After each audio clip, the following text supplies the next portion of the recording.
գործընկերներ, շնորհակալություն այս քննարկումը կազմակերպելու համար։ Երկու մասից ներկայացնեմ, առաջինը պատմություն կպատմեմ, երկրորդը արդեն շահի իրավական վերլուծություն կիրականացնեմ։ 2012 թվականին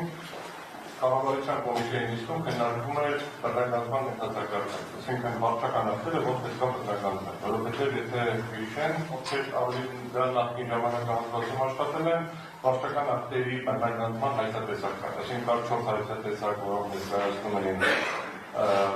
մասնավոր անձինք և մի հայտնատեսակ, որ վարչական մարմինն էր ներկայացնում, որպեսզի բռնագանձումը կատարվի, եթե կամավոր չկատարվեր։ Քննարկվեց, մոդելը ներդրվեց, երկրորդ կեսում դրան անդրադառնամ, ու հաջորդ պրոյեկտի նախագիծը, որը քննարկում է ինքնաբար մարմիններից մեկն էր ներկայացրել, որի շրջանակներում նախատեսում էր կասեցման ինստիտուտի մերժում, այսինքն մի անգամ պիտի գումարը բռնագանձեն, հետո գնացեք բողոքարկեք։ Կառավարության անդամները հազիվ բարձրացրեցին, ասին ախր նոր парք քննարկեցին, բոլորի համար նախատեսեցին, հանրական մոդել, հիմա դուք այդ մոդելի շեղվում եք, համապատասխան ներկայացուցիչը անունը չասեմ, ասեց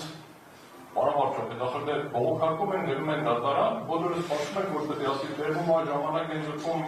հետո են վճարում, հետո հաղթում են ու չեն վճարում։ Հիմա մոտավորապես այս վիճակն է, այսինքն բերեք գումարը բռնագանձենք 80%-ից, որպեսզի հետո այդ 80%-ը վերադարձնենք 100% վարձ տանենք։ Շատ պարզ սխեմայի մասին է խոսքը գնում, բայց նույնիսկ այս փոփոխությունը, սա ուղղակի մոտեցում են ուզում պատկերացնենք, այսինքն վարչական մարմինները միշտ համոզված են, որ իրենք ճիշտ են գործում, նորմալ համոզմունք է, չեմ ասում, որ դա պետք է հակառակը լինի։ Եթե վարչական մարմինը համոզված լինի, որ ինքը սխալ է գործում եւ վարչական ակտայացնի ինչ-որ մեկին պատասխանատվության ենթարկելու, դա ջրել է պատերի արարք։ Հիմա ինքը պետք է համոզված լինի, ինքը գտնի, որ ինքը ճիշտ է իրականացրել, բայց կա դատարանը, որ պետք է վերանայի եւ որոշում ունենա, այլ ճիշտ է սխալ։ Հիմա ինչ խնդիրների հետ են դուրս խնդիր ունենալու։ Առաջինը հայցի ապահովման միջոցը ինչի չի բավարարում այս նպատակներից։ Հայցի ապահովման միջոցը ունի պայմաններ։ Պայմանական, եթե փակային է ուղղանել հարուստ կազմակերպության, եւ այդ ուղղակը վճարելը չի առաջացնում ծանր հետևանքներ, ապա հարուստ կազմակերպությունը պետք է վճարի։ Եթե ուղղանել եք ավելի փոքր կազմակերպության կամ ֆինանսական մի քիչ ավելի ծանր վիճակում գտնվող կազմակերպությամբ, այդ ժամանակ կարելի է քննարկել, արդյոք ծանր վիճակում կհայտնվի թե չէ։ Եթե ճանապարհային բարեկային ծառայությունը տուգանել է համեմատաբար վարվող ֆինանսական վիճակում գտնվող անձի, այլ լավ է, թող ինքը վճարի։ Եթե ինքը փող չունի ընդհանրապես համապատասխանաբար թող չվճարի, հետևաբար մենք գալիս ենք մի հատ իրավիճակի, որ իրականում տարբեր կոնցեպտների մասին ենք խոսում։ Բացի նրանից, որ բովանդակային տարբեր բաներ են կասեցումը եւ հայցի ապահովումը, իրականում հայցի ապահովման կիրառման հիմքեր չկան, ավել հիմք չի դրված ուղղակիորեն։ Հիմա ուրիշ անեկդոտներ կարող ենք հիշել, հա որ ամեն ինչ նույնը մնաց ցտավանությունն է շատացել, այսինքն դա ենթադրում է հայցի ապահովման միջնորդություն, դատարանի կողմից բավարարում կամ մերժում, բավարարելու մերժելու դեպքում կախված հանգամանքներից բողոքարկելու հնարավորություն, այսինքն էապես ծանրացնում են դատարանի ծառայողությունը, էապես բարձրացնում են դատարանի ծառայողությունը։ Ինչը էլ ավելի է խորացնում խնդիրը, իսկ խնդիրը որտեղ է, խնդիրը շատ պարզ մի տեղ է։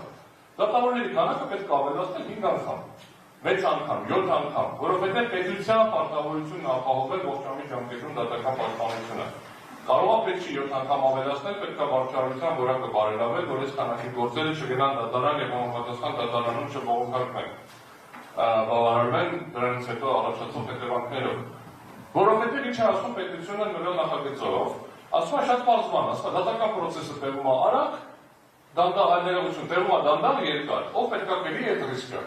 Ասում ես չեմ ուզում կերել, դուք կերեք այդ ռիսկը։ Չնայած պարտավորությունը նենց անելու, որ դա երկար չտևել իմ վրա է։ Պետությունը ասում է, ես պետք է ապահովեմ, որ ողջամիտ ժամկետում գործը քննվի, բայց ես դա չեմ կարողանում ապահովել, ինչ պատճառներով, դե դրա համար դրա ռիսկը դուք կերեք։ Եթե տեսականորեն ընդունենք, որ բողոքարկումները կարող են խնդիրներ առաջացնել, դատական պաշտպանությունը պետք է ուղղակի 2-3 անգամ 4 անգամ դատական process-ները ավարտի հասցնել, վարչական դատավարության կարգով լրիվ հնարավոր է դա իրականացնել հաշվի առնելով պաշտոնաքննությունը եւ վարչական վարույթի շրջանակներում ձեռբերված ապացույցների շրջանակներում փոխկրկնությունը։ Եթե դատարանի վրա այդ պաշտոնաքննության կոնցեպտը չընդլայնվի, ինչ ասենք գրացեք ինքնուրույն երկու բաներով բանեք գտեք, այլ ուղղակիորեն այն ինչ որ գրված է օրենքում, վարչական վարույթում չկա նյութը բավարարեց բողոքել, առանց երկար քննարկելու, առանց երկար մանրամասն դիտարկելու, որոշ դեպքերում այդպես էլ աշխատում է, չկա ձայնագրությունը միանգամից բողոքը բավարարվում է, իմացանք եթե ձայնագրվող, տեսաձայնագրվող վարույթների մասին է խոսքը։ Եվ վերջին կետը, սա Լավեջ կալին է։ Աշխա փոփոխություն արել են, բայց փոփոխություններ են կիսատ պրատարել։ Որովհետև ես ամենասկզբից որ պատմում եմ պատմությունը, ոնց է, կար վարչական ակտը գնում ենք դատարան, որպեսզի դատարանով բռնականենք։ Ինչի, որովհետև Սահմանադրության 63-րդ հոդվածը նախատեսում է սեփականության իրավունքը կարող է սահմանափակվել բացառապես դատական ակտով։ Այս է կոնցեպտը։ Հետո ասենք լավ, ինչ անենք, եթե մարդը ոչ մի գործողություն չի իրականացնում, ստացել է վարչական ակտ, պետական արմի ակտ, ունի հնարավորություն բողոքարկելու, որը կասեցի չի բողոքարկում։ Ուրեմն կհամարենք անբողոքարկելի։ Եթե անբողոքարկելի է, ինչ է նշանակում, կարող են նրանք բռնականներ։ Արդյոք սա կհամարվի 60 հոդվածի խախտում, ոչ, որովհետև այդ անձը ունի հնարավորություն դատական կարգով դա բողոքարկելու եւ ինչպես նշվեց գործընկերների կողմից 75 հոդվածի համապատասխան կա գործուն կառուցակարգ է, դա ձևական չի, ռեալ կառուցակարգ կա, որը ապահովում է պաշտպանությունը։ Կդիմենք չի կիրառվի կավարտեմ, ավարտելուց հետո արդեն համապատասխան քննարկման առարկություն առնում։ Ինչ ենք անում փոփոխությունը, փոխում ենք օրենքը, ասում ենք, այ եթե չբողոքարկվել դարական բողոքարկելի, կարանք մտնենք միանգամից հարկադիր կատարման ծառայությունը բռնականներ։ Այս երկրորդ կտորը արդեն սովորեցինք, նորմալ աշխատում է, դեպի առաջին կտորը հանենք, եւ բողոքարկելու ժամանակ կարանք չկասեցնենք։ Արդյունքում այս ամբողջ կոնցեպտն է դառնում հակասահմանադրական։ Բայց նախագծի փաթեթի մեջ ոչ մեկը փոփոխություն չի արել, որ անբողոքարկելի չդառնա ակտը կարանք բռնականենք, անբողոքարկելի դառած ակտը կարանք բռնականենք։ Իրականում այս փոփոխությունը, կիսած ֆարատ փոփոխությունն է, տպավորությունը հետեւյալն է, միայն աշխատակից ասելա մի քիչ օպտիմալացնենք, ոնց որ 8-րդ մաս ենք արդեն գրում, հետո 9 կարող է գրենք, թվերի քանակը որ մեծանում է, մի քիչ բարդանում է, վերեք տենց անենք, որ թվերի քանակը պակասի, ինչ անենք, քաղաքացիական դատավարության օրենսգրքի ձևակերպումը արտագրենք վարչական դատավարության օրենսգրքում։ Իսկ այդ բացառությունների մի մասը շատ տրամաբանական էր, որ ձևավորվել են, եւ ընդհանրապես բացառությունների քանակը, որոնք շատ սպეციფიկ են եւ ընկալելի են, բաց չի պետքանորմալ դիտարկել, որովհետեւ այդ բացառությունները առաջացել են դեպքեր, երբ որ աշխատանքի ընթացքում հիմնականում զուգորդվող վարչական ակտերի հետ կապված առաջացել են խնդիրներ, այսինքն մեկի համար միջամտողները ավելի կոնկրետ շինություններն են։ Մեկը վիճակում է շինությունը, ամբողջը կանգնում է, դրա համար փոխել է մոդելը հայցի ապահովման մոդելի, որովհետեւ ինքը ունի քաղաքացիական բաղադրիչ։ Երկու մասնավոր անձանց հարաբերություններ կա։ Մնացած բոլոր դեպքերում կապացումը մնացել է։ Երբ որպես ավարտում, ես ուրեմն հանում անհասարական դատարանի մի հատ որոշման վրա, որովհետեւ դա Abstract չնայր, ՍԴԱՕ 248 որոշմամբ 2020 թվականին Սահմանադրական դատարանը վարույթ ընդունել է ներժել էր բողոքը, որի շրջանակներում քննարկվում է վիճակման հայցի ժամանակ բանկ կիրառելու հնարավորության բացակայությունը, հայցի ապահովման միջոց կիրառելու բացակայությունը, եւ ըստ էության Սահմանադրական դատարանը գտել էր, որ դա խնդիր չի, հակասահմանադրական չի, մի պարագրաֆացիան մահվական։ Նշված կարգավորման տրամաբանությունը, խոսքը կասեցմանն է վերաբերվում,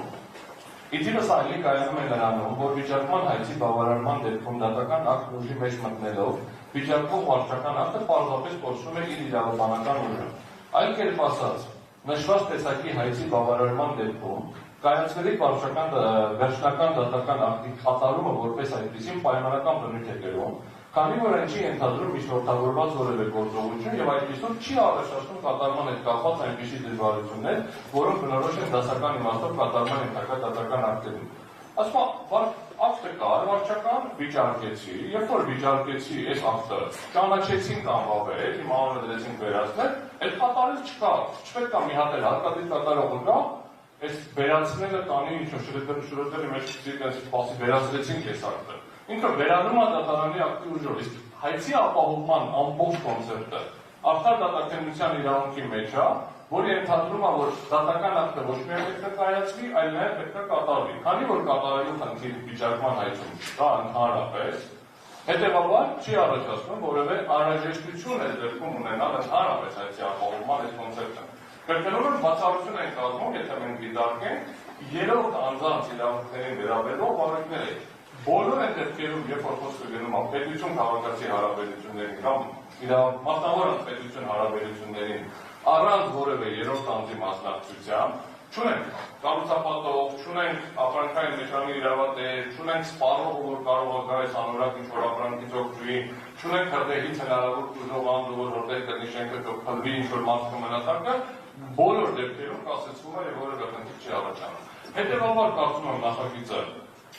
Եմոց որ իմ առանձնած առաջին դեպքում պետք է ուղղակի չքննարկվի ավարտի համի շրջանառությունից եւ համապատասխանաբար կենտրոնանան ավելի օրհասական եւ լուրջ խնդիրների լուծման վրա, որը կա նաեւ վարչական դատավարությունում ամենակենտրոնական կրկնեմ տևողության կրճատումն է։ Սա ֆունդամենտալ խնդիր է, սրա լուծումը կողքողած մենք ասում ենք ռիսկը ուղղակի տեղափոխենք, մենք չէ։